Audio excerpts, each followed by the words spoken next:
Hey guys, and welcome back to JHT. I'm James. And I'm Theo. And James, today you've got something that's really cool. I was waiting for a very, very lame pun. But yes, I'll let you get away with that one. It is a very, very cool product because we've got our hands on this bad boy. The Xbox Series X replica mini fridge thermoelectric cooler. The Xbox fridge. And here it is, the Xbox Series X mini fridge. He's a chonk, mind. He's a big boy. He's a big boy. I don't know if you can see, Theo, but basically, this is the original Series X here, the workable one, the actual Xbox, where this, to the untrained eye, might look identical, but is actually 1.5 times the size of the original Xbox Series X. For me, the most striking thing when you first glance at the mini fridge is besides the size, but I think it's the level of detail, the care and attention that's gone into the design of this thing. It's even got the bowed top with the holes in it, and you can see it's even got like clicky buttons. Like, the level of detail is unreal on this thing. It is, and even like the plastic is slightly different. There's kind of a bit more texture to the original Xbox than this one. It kind of catches the light slightly differently. But like we said, it is 1.5 times the size of the original Xbox, and the actual scale is 23 centimeters wide by 23 centimeters deep, and a whopping 47 centimeters high, which is 9 inches by 9 inches and a massive 18.5 inches high.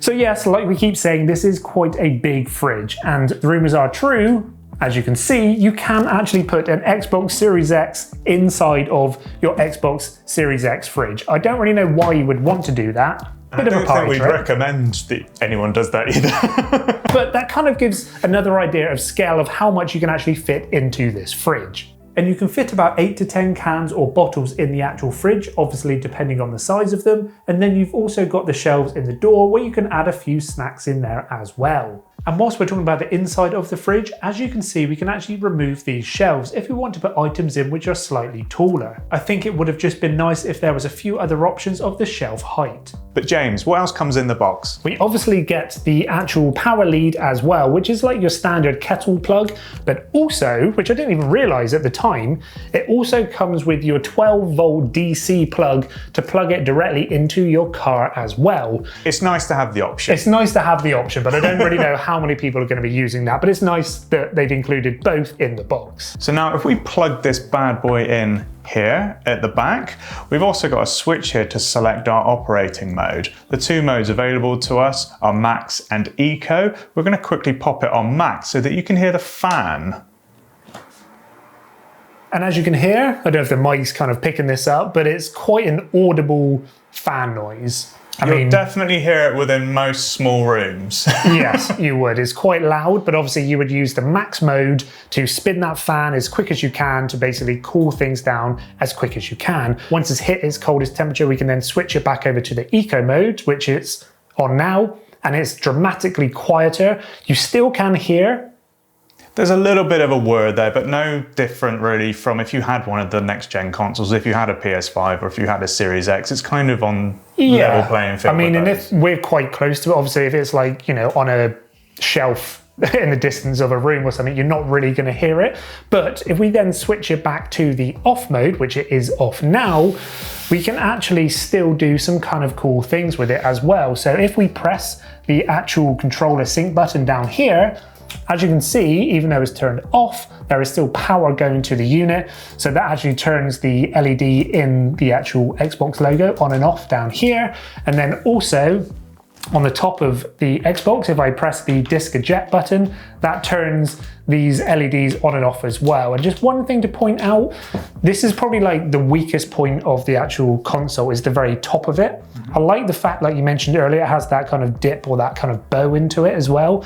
But when we actually look closely and those LEDs kind of turning on and off, it's kind of the middle 9 LEDs which light up. I kind of wish that the holes on the top were all holes. Yeah. But obviously the holes where it is just around that fan unit, which does lead me on to this point now, that the actual fridge is a fan driven fridge. It's basically got a fan, like we said, spinning and whirling in the top, bringing air in, cooling the air down into the actual fridge. Unlike an actual traditional fridge which you would find into your kitchen, which is more of a condenser-based fridge. And in our tests on eco mode, within 10 minutes of turning the fridge on, it went from 19 degrees Celsius down to 15. And then in 1 hour, it went all the way down to 7 degrees Celsius. And as James just mentioned, the fridge still draws power even in its standby mode, and it draws enough power to charge a controller or a mobile phone through that USB on the front of the actual fridge. And I do think it's pretty cool that they even thought about including a workable USB in this fridge, because they could have easily got away with not putting that in and put a dummy USB in so it looked like a USB. But they actually decided to put a workable one in, because if we actually look on the back of it, then they've obviously got the fake or the dummy HDMIs and power cables there, that they could have easily done the same on the front. But to include it, I think kind of just adds a little bit more kind of value to the actual fridge. Definitely, and it really speaks to the care and attention that they've put into this unit and to make it a quality product. Yeah, definitely. I mean, it just, to me, screams like it's obviously been made for people like me who are just going to be buying into these types of products, because it is a little bit quirky. It is a little bit kind of different. It's not for everyone, but for me, I think it's pretty cool because it's like a real life meme turned into a real life product now. Definitely, because obviously this was born from a meme of when the Xbox Series X was revealed. A lot of people said, that looks like a refrigerator, let me Photoshop it into my kitchen. And now they've actually made it into a physical product. I think to me that just kind of screams a big thumbs up. There are a few downsides as well. I did mention one of them, and that was the holes on the top of it with the LEDs. I just wish there was actually more holes or more LEDs to kind of glow the top of the console, the fridge, which looks like a console. And then also inside, I wish there was a few LEDs as well, like a normal fridge, that when we open the door, the lights would have lit up inside. I mean, that could have been quite an easily thing to kind of implement, because obviously we've got LEDs and we've got constant power, that it could have been added. I'm sure some people could like rig it up. You could mod it. You could mod it, get your solder and iron out and chuck some LEDs in there as well. But for me, I'm absolutely loving this kind of product, and it's a cool kind of quirky gimmick that we can keep in our office. Definitely. Yeah, James, thank you very much for showing us the Xbox mini fridge today. I mean, we would love to hear your thoughts in the comment section down below. What do you think about the Xbox mini fridge? I mean, we could do the whole thing. Mini fridge, thermo electric cooler. Let us know what you think in the comment section down below. And if there's any other quirky bits and pieces that you'd like to see us talk about, let us know in the comment section down below as well. And that is enough from both me and Theo today. We really hope you've enjoyed this video. If you have, please give it a big fat thumbs up. And if you're not already, hit that subscribe button to see more JHT content coming very, very soon. And until then, we'll see you soon.